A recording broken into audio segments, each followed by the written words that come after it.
Yeah, it's amazing when that happens, you know. They say Unbelievable, like you know. you And capture Vinny, it my all. brother, was like, I was, let me see, I was 20 years old when I was on the Ed Sullivan Show. I was 19 when we made it.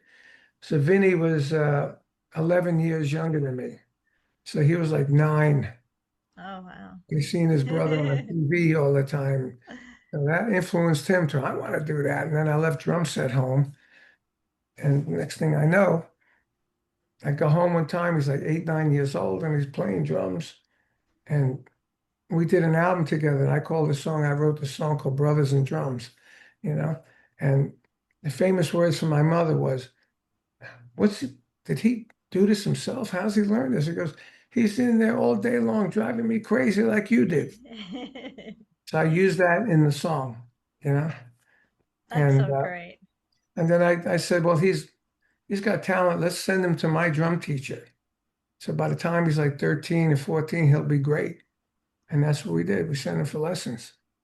So I've been steering his career ever since he's 8 years old, you know. And then he made it on his own. He made it without Yes. me. He made it with Rick Derringer, you know.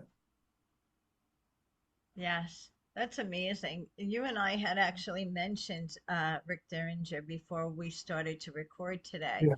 Did you want to kind of tell the audience Yeah. about that? Rick was an old friend of mine. I knew him from before Vinny knew him, and many, many years. And we've been through years and played gigs together. And on this, me and him did a solo record together in '82 called Derringer and Appice. And we did some wrestling stuff together. We did a lot of stuff. And Vinny played with him in the group called Derringer, and then they broke up. And Rick went on to do other stuff, and that's when I played with him. Uh, but he died last year, and we were good friends. I mean, I was on the phone with him the night before he died, you Mm. know.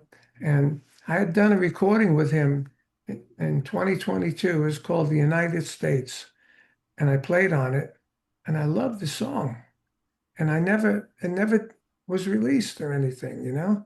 And or if it was released, nobody ever knew about it. There was no label or nothing. And so I've been talking to his wife, and trying to help her business wise. I said, hey, whatever happened to that song, United States, that we did? He goes, oh, nothing. I said, do you have it? She goes, yeah. I said, can you send it to me? So she sent it to me, and I listened to it. I said, well, this is a bit wimpy. I'm going to send it to my uh, co-producer of all my stuff. He's a great engineer. Let's see if he can remaster it, make the drums and the song sound a little stronger. So he did. And the guy that did my video, as you see in the Backdoor Man video, which is like a movie, you know, I said, look, dude, I want to do a quick video with this.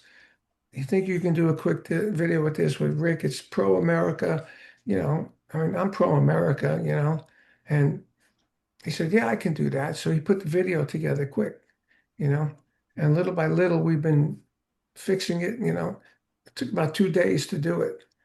And then I had a video of it. Now I'm trying to figure out how to promote it. So I'm using the same guys that promoted my Backdoor Man, which in 10 days, and 11 days, it has 114 views, 114,000 views. So I said, can you do something with this just this week? Because this is the week. It can't be next week. This is the 250th anniversary of America. That's what it should be.